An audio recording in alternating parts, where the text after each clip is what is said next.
Welcome to the Rundown Live Throwdown Thursday. This is Kristan T. Harris. I wanted to do flashbacks and throwback Thursday documentary series to hang out with my friends and fam. And I kind of created this little series to kind of test out the new system that we're using here at the Rundown Live. We will be going live daily, Monday through Friday at noon till 1 on Ground Zero Plus, which is a big network we've upgraded to. We'll have a lot of replays on KGRA, and the Truth Frequency catalog is going to be moving over to Ground Zero Plus, so all our old episodes. So please support us. You guys can buy me a coffee or drop a Venmo, but I more created this for a time to hang out with you guys and watch a documentary. Today we're going to watch Alex Jones's interview with Aaron Russo.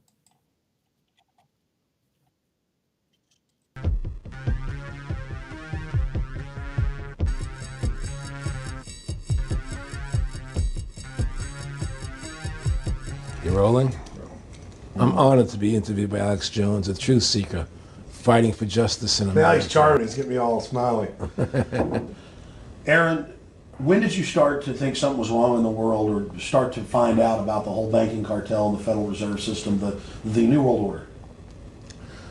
Well, that was a progression of events. I've always been a very independent person, always believed in individuality, and that we were put on this earth to be unique individuals to fulfill our God-given potential, and that the only way to fulfill your potential is to be free, to find out who you are, and to make your errors, to make mistakes. And as I grew up, I began to realize more and more the government was inhibiting me in things that I wanted to do. And what happened, I was very successful in the ladies' lingerie business. I worked for my dad. He had a small undergarment business. And I created the first ladies' bikini panties back in 1963, actually.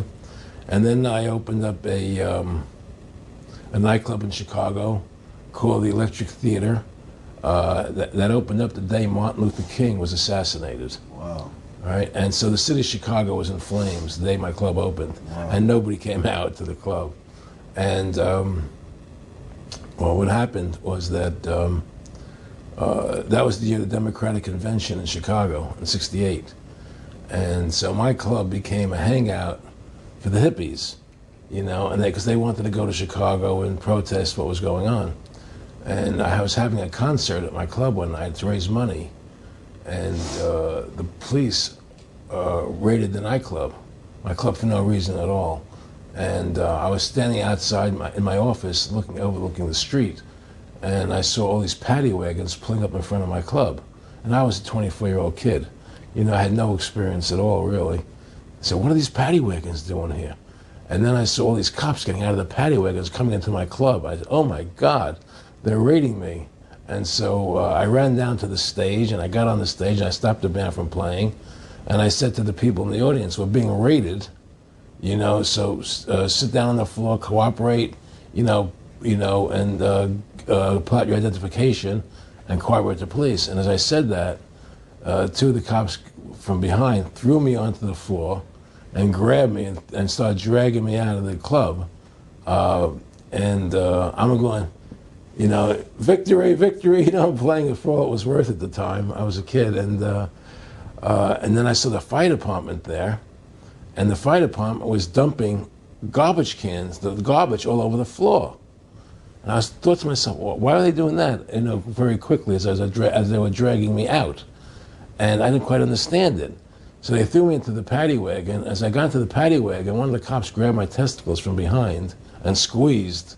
And I went into the paddy wagon in gigantic pain. And the next person that came into the paddy wagon, the cop, as he was stepping in, the cops took the billy club, smashed him on the head with it, and just split his skull, you know, for no reason. I mean, there was nothing wrong. So that was kind of your wake-up. That was my awakening. Like, what is going on? I thought this was America. So I initially blamed it on Chicago and made a daily thing. It was Chicago. And anyway, it was the headlines of the newspapers the next day. You know, there was my picture in the newspapers, the headlines, Electric Theater short-circuited, it was raided. And in the article, they went ahead and they said that the reason they raided the club was because the fire department came there and saw it was messy, full of garbage, and the hippies started attacking them. which was totally not true. Those dirty hippies. It was totally false. You know, it was a complete fabrication. So they ran a false flag on you. They framed you. Yeah, of course. You know, and I was in shock. I said, people lie like that? People actually do these things? I couldn't believe it. You know, it was an awakening to me. And I went on television. I told people on television that they lied. Nobody cared. Nobody cared what the truth was. You know, it was shocking to me. And then a week or 2 weeks later, I forget exactly what it was, two cops come to see me, a lieutenant and a sergeant, a captain and a sergeant. And they said, Mr. Russo, we're sorry if you got hurt that night at the club in the raid, but we're here to tell you that if you want to keep the club open, it's going to take $2,000 a month, and we're going to come see you once a month, and whenever we have to raid you, we're going to call you, you know, and we'll let you know we're going to come in tonight and raid you. This was mafia. Well, the police mafia, Yeah. You know. And actually, it was actually more interesting than that. They said, listen, there's the A plan, there's the B plan, and there's the super deluxe plan. And this one, of course, each one will cost you that much money a month. Which one do you want? What was the super deluxe? That's the one I took. That was a $2,000 a month plan. And I took that plan, and I paid them $2,000 a month, and they left me alone. And whenever they were going to raid the club, they would come there, we're going to have a phony raid tonight, you know, just to look good for the people in the neighborhood, you know.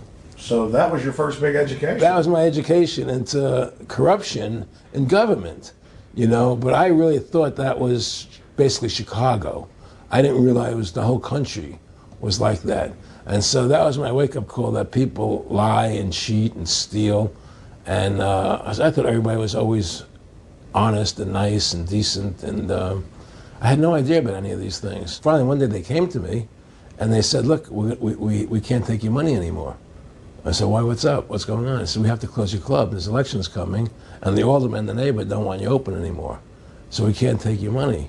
So I had to go to court and fight them, and they were trying to close the club. And then one night there was a fire, and the club never reopened again. The club just closed, and that was the end of the club. And they burned me down. And that was the end of my experience. And then I moved back to New York, where I met Bette Midler. And I ran into her at a little nightclub she was playing called the Improv, and I thought she was fabulous. And through a series of events, I began managing her. And as soon as I started managing her, her career took off like a rocket. You know, it was just fortuitous, I guess. And we became very, very successful. And through managing Bette, I started producing shows on Broadway where I won the Tony. And I produced a television show where I won the Emmy with Dustin Hoffman and Bette, you know. And then I produced The Rose for her, where she got Academy Award nominations. Wow. And then that led me to producing Trading Places, which everybody knows. You know, I think it's the best Eddie Murphy movie. Well, it's a good one. I don't know if it's the best, but it's a really good one. And I'm very proud I made that movie. And so in my mind, I feel as if I've made a classic comedy in Trading Places, a classic musical in The Rose, and a classic documentary in Freedom to Fascism. You know, so I'm very proud of my work that I've done as a filmmaker. Back in the late 80s, I was a pretty big silver trader and gold trader. And I don't think I've ever told this story on tape before. I was a pretty big silver and gold trader. And I always paid my taxes, and I took what was a legal tax deduction on my silver trades. And a few years later, I think it was 88 or 89 or something, the IRS claimed that what I did, and other people did as well, was now illegal. We couldn't do it anymore. But they made it retroactive. I said, what do you mean retroactive? It was legal then. I did what was legal. He said, yeah, but it's now we're making it illegal retroactively. And that's not good. So you owe us $600,000 or $800,000. For what? It was legal. How could you make something retroactive? Change the law backwards in time. It makes no sense. Well, we're doing it. And so everybody said they can't do that. So we went to court, a class action lawsuit. And the judge agreed with the IRS and said they could do it retroactively. And that's when I knew that there was something wrong in America with the IRS and the system here. you know. Aaron, you were telling me this story last night, and before you even finished saying, in the late 80s, the tax law, I said retroactive. And I knew that because they literally ruined my dad, but he paid. He didn't know. He still thought this was America. And it was legal tax law, what you're supposed to do. They said retroactively you owe, and with, not just retroactive, but they said you also have penalties and interest. That's right. So how do you have penalties and interest on something when they retroactively changed the law? Well, first of all, they can't retroactively. How can you do anything retroactively? Penalties and interest are a farce. The whole thing, because they do whatever they want to do. And that's when I realized America is not America. It's not the land that I was taught it was. Because they can do whatever they wish to do. And there's nothing the citizen can do about it. Now, you've made America Freedom to Fascism. I want to walk through that film, and I want to encourage everybody out there to get a copy of it on DVD. It was also in theaters around the country, and I think the best film out there on the Federal Reserve and the IRS and the whole banker scam, and I want to discuss that with you here. But I wanted to go back a little bit to the point that we discussed last night, where you don't advise people to not pay. And I do the same thing. People say, well, wait, you're saying it's a scam, but you're saying go ahead and pay it. And I like the way you summed it up. Well, it's really fairly simple. I mean, since making that movie, you know, many people come to me and ask me whether they should pay their income taxes or not, you know, and I never advise people not to pay. And the reason I tell them, I said, look, I've done a lot of research. The Supreme Court has ruled that the IRS has no authority. The 16th Amendment did not give the IRS the authority to tax your labor and your wages. That's a fact. All right, the Supreme Court is the law of the land, you know, and the IRS does not trump the Supreme Court. However, that being the case, the fact is, if the mafia would come to you and say, we want $2,000 a month or we're going to hurt you, I would not advise you not to pay them, because you may get hurt by not paying them. Whether it's legal or not doesn't necessarily matter. You're going to get hurt if you don't. It's the same thing with the IRS. They can hurt you. They can put you in jail. They can torture you. So if you don't pay them, you may get hurt. So I never advise people not to pay. You know, I tell people, yeah, pay your taxes. Look what happened to Congressman Hansen. Yeah, Congressman Hansen's a great example. Pay your taxes. But you know what? Shut down the Federal Reserve System, and eventually you won't have to pay those taxes anymore. See, the IRS is a symptom of the problem. The real problem is the banking industry and the bankers in this country. That's where the real problem lies. That's the root of our problem. That's why we've lost America, okay? So yeah, pay your taxes, because if you don't pay them, you might get hurt. And I've heard all the arguments, you know, what tax protesters say and so on and so forth. And I don't call them tax protesters. I call them the tax honesty movement, because they're being honest, you know, at least. But the fact of the matter is, you're being forced, you're being compelled to pay it, because you're facing jail sentences, you're facing time, you're facing corruption of the courts if you don't pay, right? And so you pay it, because you just like you pay the mafia. But with the mafia, at least you have the government to call and try and help you to get past the mafia, to protect you. Here you have nobody to protect you. The American people are living in a matrix. They don't understand the truth of how things are working in this country, you know? And let me give you an example of what I'm talking about. The very fact is that if you ask 100 people on the street, what kind of government is America supposed to be? 99% of them will tell you a democracy. America is supposed to be a democracy. But that's a lie. That's an illusion. The word democracy is not written into the Constitution at one time. It's not in the Bill of Rights. It's not in the Declaration of Independence. The Founding Fathers hated the idea of a democracy. They thought it was the worst form of government there is. And I agree with them. Because in a democracy, 51% of the people control 49% of the people. If you're part of the 49%, you're not free. America was founded as a constitutional republic. And in that constitutional republic that we have, 99% of the people can't take away the rights of 1%. You have your rights because you were born with them. You have God-given human rights that nobody can take away from you. The government, the majority, no matter who they are, I can't take away your rights. And that's what our founding fathers gave us. But the psychological operations that they do to us, they make us believe that we're a democracy and that majority rules, you see? And they want you to believe that, Because then they tell you this poll says this many want this and this many want that and this many want this, and it doesn't have anything to do with anything. Well, Hitler was elected. Hitler was elected. Hitler did everything legally. And in a constitutional republic, a minority is protected against a majority. Wasn't it Benjamin Franklin, to paraphrase, that said democracy is two wolves and a sheep voting on what's for dinner? Exactly. And then he also said, in a republic, the sheep would have a gun to protect himself.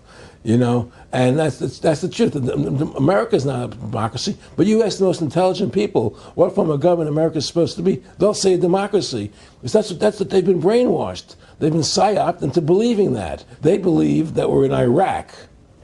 They believe we're in Iraq to promote democracy. The word democracy, you hear George Bush saying democracy means freedom. No, democracy equals New World Order. Democracy equals slavery. The word democracy is not synonymous with freedom. It's the opposite of freedom. Democracy is the worst form of government you can have because it's majority rule. And the government can tell you exactly what they want to tell you to do because the majority wants it. I don't care what the majority wants. I live my life as I choose. And if I don't commit violence, theft, or fraud against another human being, I can live my life as I wish. That's my choice.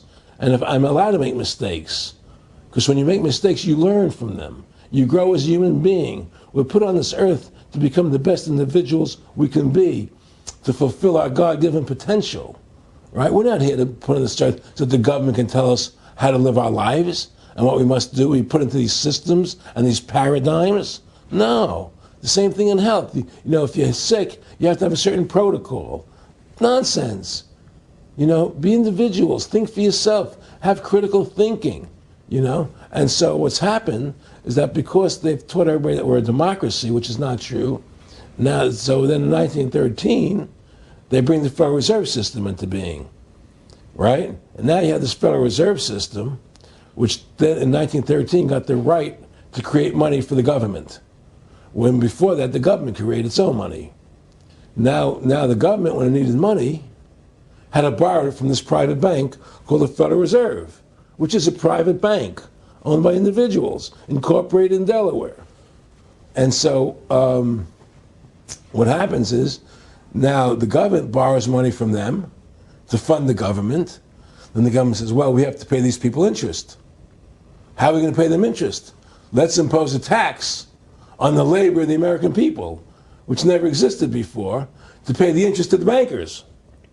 In fact, in 1980, Ronald Reagan said not 1 red cent of your income tax money goes to run the country. It all goes to the Federal Reserve. Well, it was the Grace Commission report that said that not 1 nickel goes to the infrastructure of the country. You know. I guess Reagan quoted that too. Right. So. And so, but the point I'm trying to make is that by creating this Federal Reserve System, the government now became dependent on these private banks for money. And they started taxing us, you see.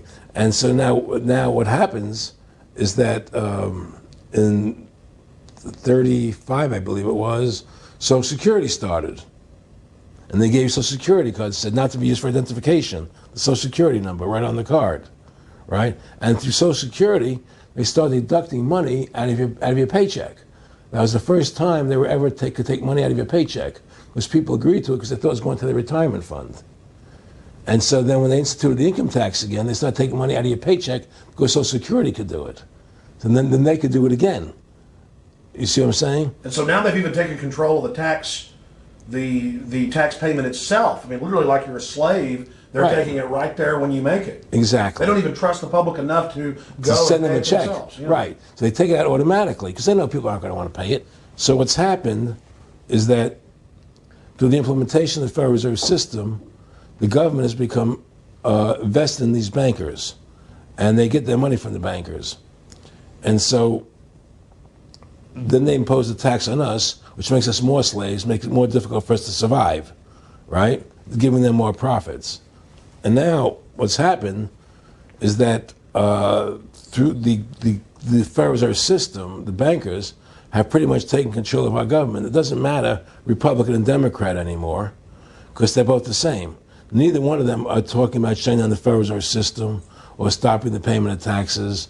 or any of the big issues that face Americans, right? So I had a friend, Nick Rockefeller, okay, who was one of the Rockefeller family, and he, when I was running for governor in Nevada, he came to me, introduced himself to me through an attorney, and we became friends. We started talking about things, and I learned an awful lot from Mr. Rockefeller. And one of the things that we used to talk about was the ultimate plan of the banking industry, what they wanted to accomplish. And the goals of the banking industry, not just the Federal Reserve System, but the private banks in Germany and England, all over Italy, all over the world, they all work together. They're all central banks, and they're all part of the Communist Manifesto. Central banking is one of the major planks of the Communist Manifesto. We talk about America being a capitalistic country, but yet at the same time we have a central bank that plans everything for us, right? And the graduated income tax is another plank of the Communist Manifesto, right? So right there you have two major planks of the Communist Manifesto that have been brought in because of the Federal Reserve System, okay? So the ultimate goal that these people have in mind is the goal to create a one world government run by the banking industry, run by the bankers, and they're doing it in sections. The European currency, the euro, and the European Constitution is one part of it. Now they're trying to do it in America with the North American Union, right? And they want to create a new currency called the Amero, right? And the whole agenda is to create a one world government where everybody has an RFID chip implanted in them. All money is to be in those chips, right? There'll be no more cash. And this is given me straight from Rockefeller himself. This is what they want to accomplish. And all money will be in your chips.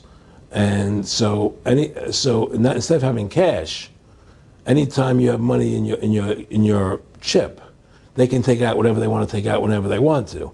If they say you owe us this much money in taxes, they just deduct it out of your chip digitally. Total control. Total control. And if you're like me or you, and you're protesting what they're doing, they can just turn off your chip. And you have nothing. You can't buy food. You can't do anything. It's total control of the people. And that chip's connected to a database that has your purchasing records, what you do, what you sell. Everything is in there, And so they want a one world government controlled by them, everybody being chipped, all your money in those chips, and they control the chips, and they control people, and you become a slave. You become a serf to these people. That's their goal. That's their intentions. Eric, can you be specific about when you met Rockefeller, how it happened in these discussions? I met Rockefeller through a female attorney I knew who called me up one day and said, one of the Rockefellers would like to meet you. I had made a video called Mad as Hell, and he'd seen the video and wanted to meet me and knew I was running for governor of Nevada. So sure, I'd love to meet him. And I met him and I liked him, and he was a very, very smart man. And we used to talk and share ideas and thoughts. And he's the one who told me 11 months before 9/11 ever happened that there was going to be an event. Never told me what the event was going to be, but there was going to be an event. And out of that event, we were going to invade Afghanistan to run pipelines from the Caspian Sea. We were going to invade Iraq, to take over the oil fields, establish a base in the Middle East, and make it all part of the New World Order. And we'd go after Chavez in Venezuela. And sure enough, later 9/11 happened. And I remember he was telling me how you're going to see soldiers looking in caves for people in Afghanistan and Pakistan and all these places. And there's going to be this war on terror, which there's no real enemy. And the whole thing is a giant hoax, but it's a way for the government to take over the American people. He told you it was going to be a hoax. Oh, yeah. Oh, yeah. There's no question. He says, there's going to be war on terror. And he's just laughing. There's no... Who are we fighting? I mean, why do you think 9/11 happened and then nothing's happened since then? Do you think that our security is so great here that these people who pulled off 9/11, who were able to, can't knock down another plane? Come on, it's ridiculous.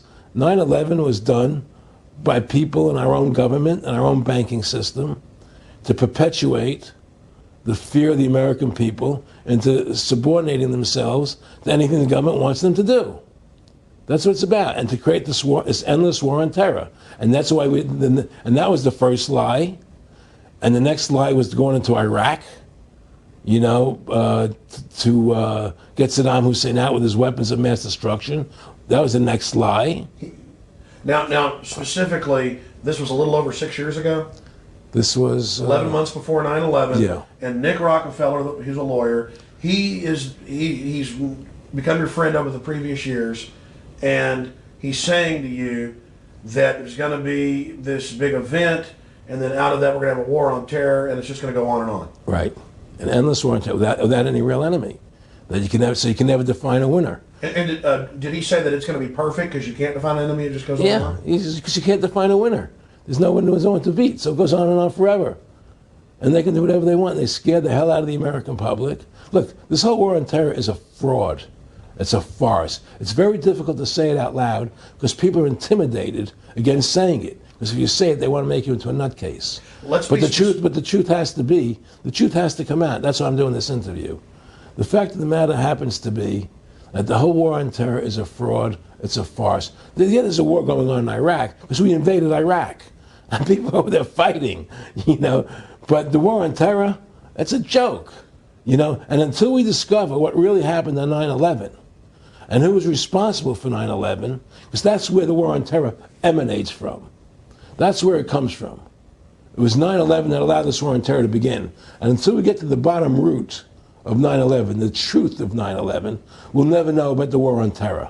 Aaron, you said that he was, and I think it's important, and I know this about the Rockefellers from Dr. Dennis Cuddy and many others who literally, you'll be 20 years old in a lunch line at college, and no, there's David Rockefeller. And here's here to, I mean, they're experts at recruiting and getting what they call players, and that clearly he was, I mean, I want to make it specific and just get you to reiterate what you said last night about you got 30% of the vote, you were having an effect, you made mad as hell. They knew that you'd started the Constitution Party. Yeah. They knew that you were somebody who was taking action and getting things done. You'd already made some big films, had a lot of other successes. Right. So they were trying to recruit you, and didn't it come down to the point of, hey, we are here to recruit you, and don't worry, your chip's going to say, don't mess with us. You know, this guy's don't touch. Yeah, yes, that did happen. I was definitely being recruited, but it's more subtle than that. Well, in your words, just go through the process, and then what he said to you. Well, what it is remember, we were friends, and he used to come to my house a lot. We'd have dinner, we'd talk,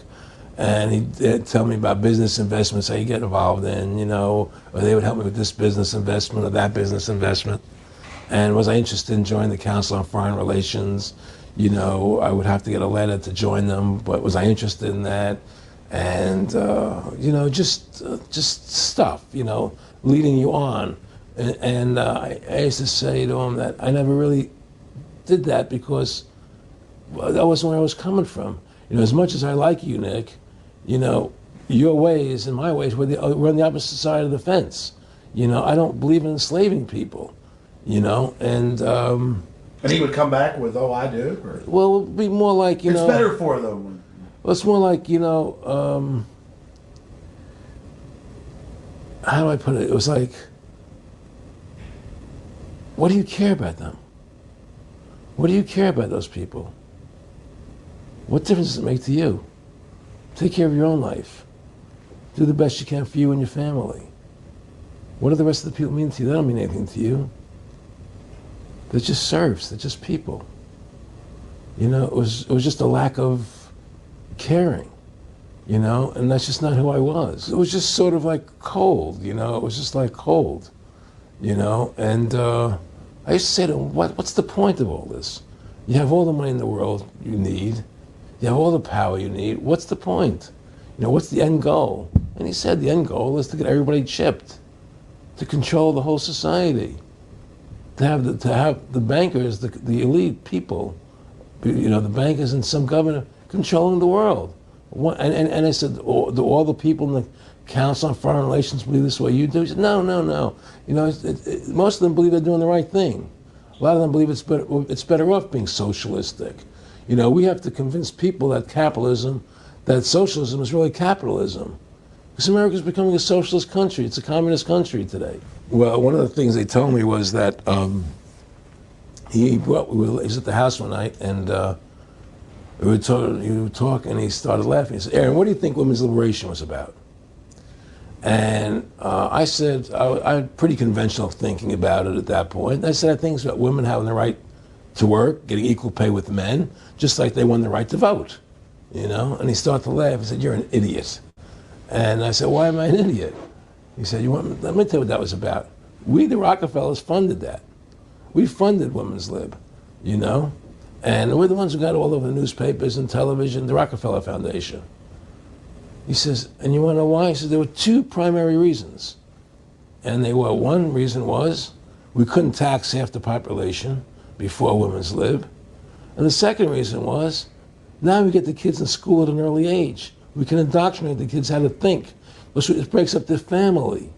The kids start looking at the state as the family, as the school, as the officials, as their family, not as the parents teaching them.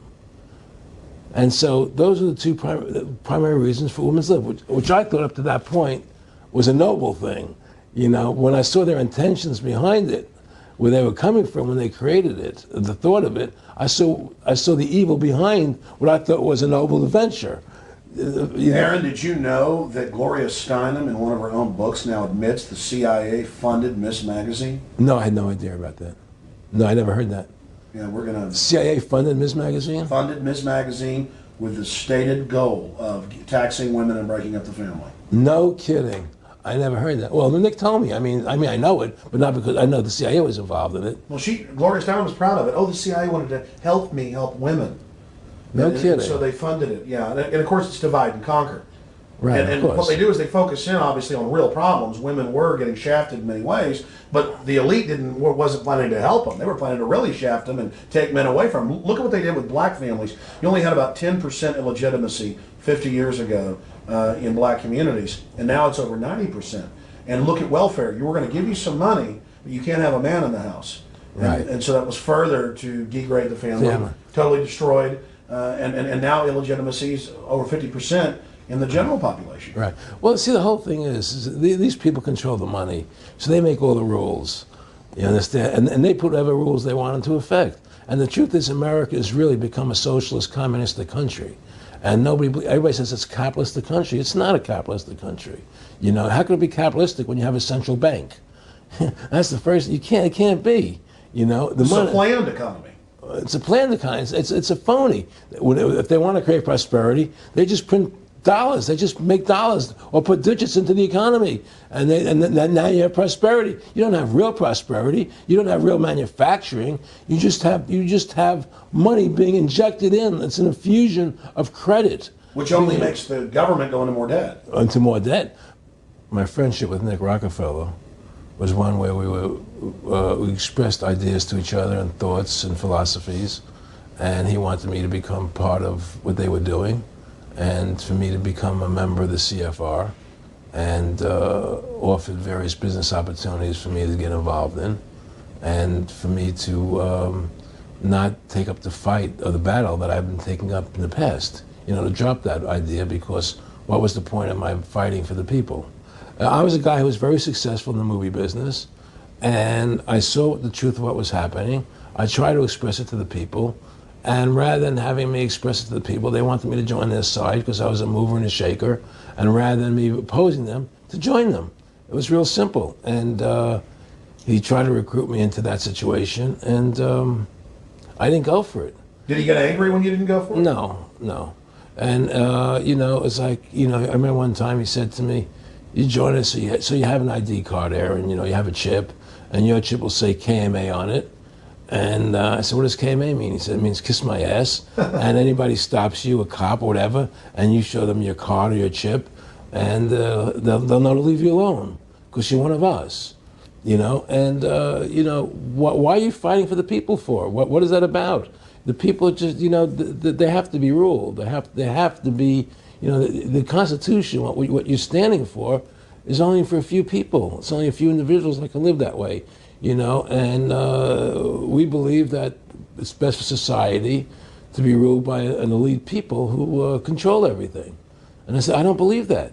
You know, I believe God put me on this earth to be the best person I could be, and put everybody on this earth to be the best they can be, not to be a slave and a sheep to you and these people.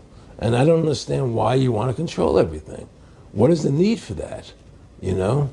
And I asked him, do all the people in the Council on Foreign Relations feel the same way you feel? He said, no, a lot of them think they're doing the right thing. They think that socialism is the best way to go. They think that, that they're doing the right thing. But the people at the top, they all know the truth of what's happening. And that's what it is. So it's compartmentalized within the elite structure as well. Of course it is. Pyramidal. Of course it is. I mean, all the people that are in the CFR, was that 2,000-3,000 people? I forget what, like Dan Rather. They don't know what's going on. They join the CFR because it's prestigious. They think it's good for business. It's good for this. You know, they don't know what's really happening. You know, the evil that comes out of it, that's emanating out of it. You know, and to me, you know, the biggest evil is what's happening right now, because what happened on 9/11 is a phony, you know, and we've never learned the truth about 9/11. That's the question I wanted to follow up on. He tells you 11 months before there's going to be an event, all this is going to happen. What did you think on the morning of 9/11? Where were you, and did you think about Nick Rockefeller and what he had told you when you saw those towers fall? No, I was actually in Tahiti when 9/11 happened, and I got a call from my son. And my son said, the Twin Towers, they were just attacked, and they were falling down or something. So what are you talking? I was in Tahiti, I was asleep. And he says, yeah, they were hit by a plane, da, da, da, da. And so where I lived, where I was in Tahiti, there was no television. So I had to run around the other side of the island to a hotel where they had, and it was all on television, you know, and that's when I first saw the stuff on TV about it. And I didn't immediately equate it to Nick, you know, but when I realized that we're going to go into Afghanistan, Iraq, and as that developed, I realized what it was. I mean, to me, I see people like Bill O'Reilly on television, right? And I see how much they control the media. Like there's this girl on Bill O'Reilly the other night from an organization saying the world can't wait. And this girl was spot on. Everything she was saying was the truth. And all Bill O'Reilly could do was call her a lunatic. He couldn't challenge the facts. They just call people names. They can't, and until we just find that, look, this world, we're heading into a world of danger, possible nuclear wars, you know, because the banking industry is trying to take over the world. 9/11 is the beginning of the war on terror. That war on terror is leading us into Iraq, which is the next lie. So you had the lie of 9/11, how that happened. Nobody knows how Building 7 came down. Okay, we know 9/11 was a fraud. The American people don't know it, but more and more of them are believing it. Okay, so that was the first lie. Besides the inception, I'm not going back to the inception of the Federal Reserve, that original lie. But 9/11 was the first lie in this present state we're in. 9/11 is the kickoff of the war against the American people and the people of the world. 9/11 was a phony. It's a fraud. It didn't happen the way they told us it happened. Now, because of 9/11, we then had the authority to go into Afghanistan and Iraq. Iraq didn't have weapons of mass destruction. Okay, so that was the next lie. Now they're talking about going into Iran. Now, how would you feel if you were Iran and you had this big, powerful country, America, go into your next door neighbor, take over their oil fields, right? Wouldn't you be worried that what they were going to do to you? Of course you're going to be worried. But the people of America don't think about it from Iran's point of view. They think about it from our point of view. So now we're going to send more troops into Iraq and keep building up because they want Iraq and the Middle East to become part of the New World Order. And Iraq was using, Saddam wanted to start using euros instead of dollars, right? He was messing up their whole consolidation. Iran wants to start using euros instead of dollars. They have. Okay? So I'm saying what they're trying to do is preserve their power. And one lie leads to the next lie, leads to the next lie. And until you get to the root cause of 9/11, which is supposedly the war on terror, we'll never solve our problems here. Should we send more troops into Iraq? Should we not send more troops into Iraq? Well, the truth is, the fact is, that all goes back to this war on terror. Where did 9/11 come from? That's the root cause of everything. And until we have a full investigation, find out why Building 7 fell down, why they shipped all the steel out of America so quickly, from the buildings, why all the things that don't make any sense about 9/11, until we find out why it really happened, we'll never understand why there's a war on terror. And we'll never be able to prove that the war on terror is a phony. Nick and I discussed many things. One of the things we discussed, or he brought up in conversation, was reducing world population, and felt that there were too many people in the world. In a way, I agree, there are too many people in the world, but I don't think I have the authority to say who's going to die and who's not going to die, But they felt that they wanted to reduce world population, and he felt that it should be reduced by half. He even mentioned to me once they were having a real problem trying to solve the Israel-Palestinian problem. And he talked to me once about they were playing with the idea of bringing Israel to Arizona. And taking all the people from Israel and giving everybody $1 million and setting up Israel in the state of Arizona. Unbelievable. To end that problem, because that's a problem that they're not in charge of, in a sense. They're not controlling that problem. They're very arrogant. They can do whatever they want to do. We've given these people the authority to create money out of thin air, and through that device, they control everything. And if you want to win the battle to stop that, you have to deny them the ability to create money. It's only because they can make money that they have all this power. They literally have the money machines. They have the money machines. They can print it. They can do whatever they want to do. They own everything. Aaron, we take over pretty quick. If we were the guys that issued the money, everybody had to come give us real assets for the use of this money we just printed up. People. I tell people, why in the world does the American government borrow money from the banks when they have the ability to create it themselves without borrowing it and paying interest on it? Why? And nobody can answer that question. Not one politician ever raises that. Why does the American government borrow money when they can create it without paying interest? Well, we did create it up until 1913. And so people say, well, because if the American government does it, it'll create inflation. That's the answer. I say, well, let's look at it. The American government has the Federal Reserve do it, which creates the same inflation as if they did it. But also with the inflation, now you're getting massive debt. So with the Federal Reserve, you have inflation and debt. Now, if the American government made the money, backed by gold, which limited the amount they could make, you wouldn't have debt and you wouldn't have inflation. But inflation was only about 50% from the 1780s, I've looked it up, until the late 1800s. And then we have the central banks already trying to cause some panics, which they then used to push the Federal Reserve. And if we look at inflation since 1913 into 2007, it's exponential. In fact, a dollar is worth about 2 pennies to what it was worth in 1913. Former Federal Reserve Chairman Alan Greenspan doubled the money supply from 2000 to 2006. And then Edward Bernanke, the new Fed chief, came in and said he's going to double it again in the next 2 years. And then he said, now I'm going to make the money supply numbers secret. And so now we don't even know. Right. But the evidence is they are just, in the curve of inflation, it gradually grows. And then suddenly at a point, it goes straight up. And it seems it's now parabolic, yeah, parabolic. But the thing is that the only thing I disagree with you on from early 1800 to 1913, there was no inflation other than during the Civil War. When Lincoln was well, I'm talking about how much a dollar was worth, and I know it never changed. There was no inflation in that whole 100 years. There was no inflation. People knew what the money was worth. They could retire. They knew what it would cost them to live their lives out. There was no problem. It was only since 1913, when the Fed came in, that we created massive inflation and massive debt. So then what you said earlier, then there really wasn't inflation. There was no inflation. So you don't get inflation when the government issues the money, at least in the U.S. history. Well, not if it's backed by gold. Well, exactly. But I'm talking about, and I did look this up, and I believe that if you look after the country was set up, and some of the things that happened with Andrew Jackson and the rest of it, there were points where it spiked and there were manipulations. There were points, mostly during the Civil War. Yeah. And that's because Lincoln printed so much money. Exactly. That's right. But once that ended, but basically there was no inflation other than that during that short period of time.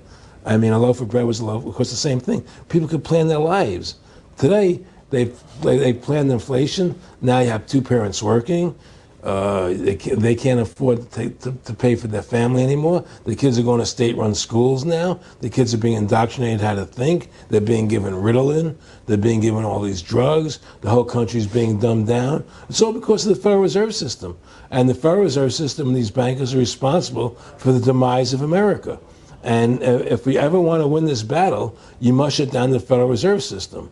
And we must shut down these bankers and restore sound money to this country. Will you talk a little bit about some of the families that own the private Federal Reserve, the stock in it? And I mean, obviously, you say you're not a big expert on Bilderberg Group, but you talk about how it's the same system worldwide. It is the same families. They meet and kind of set the policy each year, and then it goes to the Royal Institute of International Affairs in England, it goes to the CFR in the U.S., and then these are their management bodies where they wield control, really the de facto Congresses over the nation. So, I mean, I would like you to speak some about the families that own and run the Federal Reserve, and if you can't connect it into these other international bodies duplicating it. I can't speak to those families because I can only speak about, you know, what I know for fact. Everything else is speculation, and I don't like to speculate. You know, I know about Rockefeller because I was friends with him. We talked about it, and I can tell you firsthand. What did Rockefeller tell you about the Federal Reserve and their family owning part of it? Well, he said the New York Fed is the main controlling interest of the Federal Reserve System. They control the bulk of it. So the New York Fed is really the Federal Reserve System. Even though there's 12 different banks, it's run by the New York Fed. And the New York Fed is basically the Federal Reserve System. So who's ever running the New York Fed is where, and the families that control it, control the New York Fed. And they're the main engine behind the Federal Reserve System. And that's a wing of the Bank of England. Well, the Bank of England and the Federal Reserve are partners, you know, and the Bank of England is a private bank, and so is the Bundesbank in Germany, and the Bank of all the banks of the G8 countries are all private banks. They're private central banks. And look, what happened in Europe? Didn't Europe vote down the European Constitution? Yes. They're still doing it. Didn't they vote down the euro? They're still doing it. They don't care what the people vote. They do whatever they want to do. What we want doesn't matter anymore. It's their agenda, it's their plans that matter. Isn't that prima facie evidence of a tyranny? Well, there's no question we're in tyranny. There's no question we're living in a world where the American citizen is no longer a free individual human being to do the things that they wish to do. You know, we're slaves, and it's getting worse. What do we got to do to bring these people down? In my opinion, you must shut down the Federal Reserve System. And I think that there has to be an uprising. There has to be an uprising. People have to stand up. I can't do it alone. You can't do it alone, Alex. And we need to get a majority of people, not a majority of people, but Was 5% won the war against the British, a highly motivated group. But I agree, people have got to get angry first. I mean, not just, yeah, we know it's corrupt and that lackadaisical. We got to get pissed. people don't seem to have the courage to do what they have to do, you know? I want to say you've got a lot of courage. Well, thank you. You know, I don't know if I have a lot of courage. I just have Well, I want to thank you for what you're doing for my family. I have a sense of conscience and I have a sense of justice. You know, I get nervous about what I do, but I do it because there's no other choice. You know, I couldn't live with myself if I didn't do it, you know? But the fact of the matter is, I mean, I've ostracized myself pretty much from Hollywood. You know, people are afraid to deal with me in Hollywood a lot because of what I do and the things I say. You know, I don't go along with routines.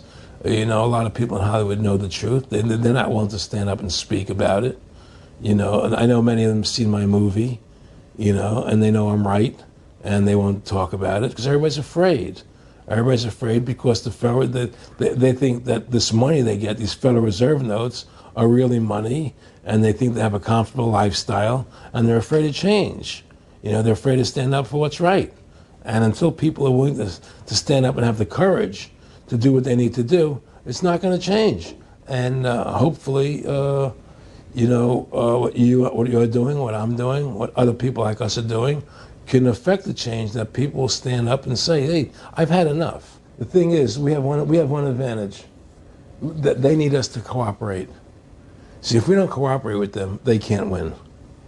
And so they always need our cooperation to go along with their programs. So they try to sell us. Right. They try to sell us. Democracy, this majority says this, believe in this, do that. The war on terror, we got to be scared. They're always trying to do things to sell us so that we'll go along with them. And once we learn not to cooperate with them, then we win the game. And that's the point. Don't cooperate with them. Don't go along with the program anymore. Stop it.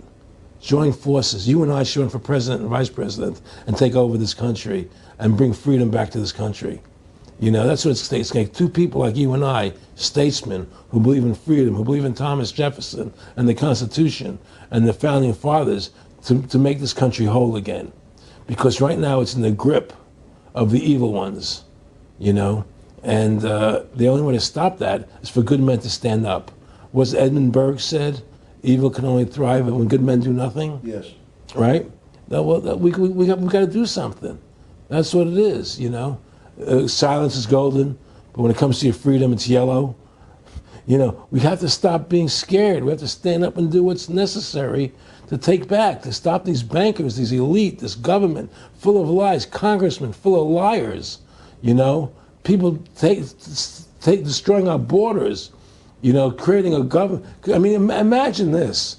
Here you are in America, and they're combining America, Canada, and Mexico into one country, the North American Union, and the American people don't know anything about it. It's not even in the press. They'd rather talk about Rosie O'Donnell and Donald Trump calling each other names than discussing the fact that we're merging into one country. The press doesn't even report it. Or that Paris Hilton doesn't wear underwear. Yeah, Britney Spears. But I mean, who cares? I mean, the fact of the matter happens to be that tells you how controlled the media is. Here you are combining America, Canada, and Mexico into one country, and you don't see it in the press. Unless maybe it's Lou Dobbs. But you don't see it in the press. You just don't see it. It should be the top story everywhere. Everywhere, and not a word about it, really. Why? That tells you there's the evidence that it's controlled. They don't want the American people to know what's going on. That's why they don't protect our borders. That's why we're losing our Constitution, the very document that secures our freedoms.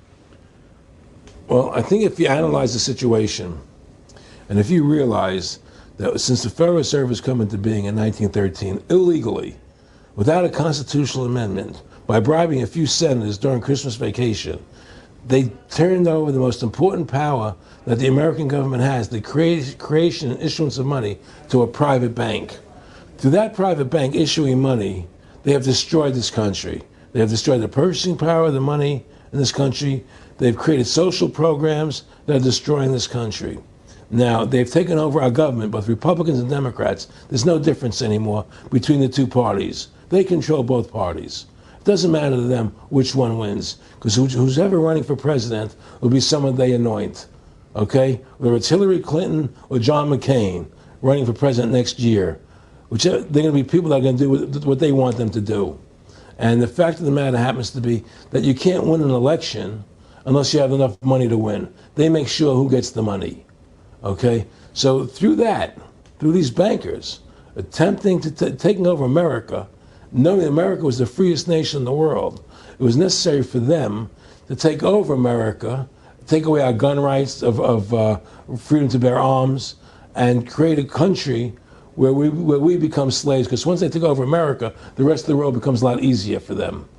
And so, by creating 9/11, an event to terrify the American people that were being attacked by terrorists, you create a world where there's an enemy that can never be pinpointed. You can never win the battle. It's a 100-year war. It's a never-ending war on terrorism, right? So you're always fighting this war. And through the war on terrorism, which is the 9/11, which is the first lie, then you create the war on terrorism, which is the next lie. Then you create the war in Iraq for weapons of mass destruction, which is the next lie. And it's one lie to the next lie to the next lie. Now it's going to be Iran, the next lie, sending more troops and a surge into into Iraq, it's just one thing leading to the other, and it's always with the event. It's always in the point of taking over more countries, more dominance. Making sure the American dollar, making sure the G8 stays in control of everything, and what they want to do is to control the American people, control the people of the world, put RFID chips in everybody, so everybody's a slave to these central banks. Did you ever talk to Nick Rockefeller after he told you all this and then 9/11 took place? No. But he did. I told you. He told me that you're going to see men running around caves looking for Osama bin Laden. You're going to see men looking for, these guys, and they're going to be, They told you it was all going to be bull. It's a phony. The whole thing is a fake. It's a fraud. Was he laughing, or was he just coldly saying this? No, it's more laughing, cynical, laughing. It's more like, look how stupid everybody is. Look how stupid everybody. We can do whatever we want to do. Well, it is ridiculous. It's like with Al-Zakari. They claim they killed him like 14 times. And then they never said, well, we didn't kill him last time, but we killed him this time. They never even now they're like practicing being ridiculous. Well, what about bin Laden being in the American hospital, getting kidney help? Yeah. Right? In the American hospital. Yeah. Right? They could, if they wanted Osama bin Laden, they could have gotten him. Oh, yeah. He was right in the American, after the Cole. Well, every time our troops really would catch some Taliban leaders, they would be ordered by the generals to let them go. That's come out in the newspapers, but only here or there. And they kept going, and then Pat Tillman was complaining about it, and then he got shot. I've talked to his brother. Oh, you did? And then he got shot, and it was a big hero charging Al-Qaeda. No Al-Qaeda, somebody shot him in the back. Look, we're dealing with complete evil. We're dealing with complete evil. And until the American people wake up and say, we don't want this evil in our country anymore, and we want to come back to a country of decency and goodness and integrity and honor, we're going down that road. And that's what it's going to take. It's going to people to stand and say, we don't want to live in this kind of a world anymore. I believe we should pull all our troops out of Iraq. I believe we should leave other countries alone. Let other countries live their lives the way they choose to. Stop trying to spread democracy around the world, which is the worst form of government there is anyway. Restore our republic to what it's supposed to be, and go back to what the founding fathers gave us, and try and restore that. Restore the republic. Like the point of everything is that we have to mobilize. Each one of us. You and I can't do everything, Alex. You and I may be leaders. We may be out there and people listen to us, what we have to say, and follow us. But the truth of the matter happens to be, it takes all Americans to stand together, to stand tall, to mobilize and say, we're not going to take this anymore. I'm mad as hell. I'm not going to take it anymore. We're going to stand up and fight the battle. And you and I can't do this alone. We're just leaders of the thing. But other people have to join in with us and stand side by side, shoulder to shoulder, and say, I'm not going to take it anymore. That's what it's going to take to win this effort, and to stop cooperating with the government and with all their rules and regulations, and to wake everybody up, to hand out DVDs of my movie, to hand out DVDs of your movie, to educate everybody to what's going on. Well, freedom and liberty is what people really want. And it's time to stop the duplicity of the government from lying to us. You see, many people know the truth of what's happening in this country. They know the truth, like the numbers you gave about 9/11, but they're afraid to stand up. People have to find their courage and stand up and say, I'm not going to take this anymore. I know the truth, and it's like they create a situation where if you tell the truth, you're considered a lunatic. In other words, if someone goes on a TV show and says 9/11's an inside job, oh, you're an idiot, you're crazy. They call you names. You can't be afraid of that. Well, it doesn't work anymore. I mean, they have no facts. Just calling you crazy doesn't make you crazy. Well, we know that. They also go get kooks who are kooks to put them on and then say they represent us. That's right, exactly. Another tactic. Exactly. And Bill O'Reilly's great at that. Sean Hannity is great at that. They just put people on who they can dominate, But why do you think guys like that, they're not stupid? I mean, I've talked to people that know, they know the truth. Why do you think they decide to join the evil? That has to be in their hearts. I mean, I had the opportunity to do that, and then in my heart I couldn't do it. So it has. I mean, how could you or I consciously be involved in something like putting AIDS virus in black Africans' vaccines. I mean, what the hell? I mean, it's like, we're not good guys either. I mean, I don't think I'm like some special perfect person. What the hell's wrong with this elite? I mean, what are they running around doing evil? I mean, they just run around continually doing evil. Well, I think a lot of them think they're doing the right thing. I think a lot of them think they're doing the right thing. Not the top elite, but people within the system, you know. But I think that it's all about, as Nick said to me, it's about control and power. They have all the money they want. They can make all the money they want. They have a machine that can make all the money. It's not about money. It's about control. It's about their vision of how they want to see the world in their eyes. And, you know, you and I believe in individuality, in the person being the dominant thing, the individual being the dominant person. Today we live in a world where institutions are dominant, not people. You know, the American, you know, we the people, by the people, for the people. Now it's we the institutions, by the institutions, for the institutions. People are secondary. It's all about corporations and institutions.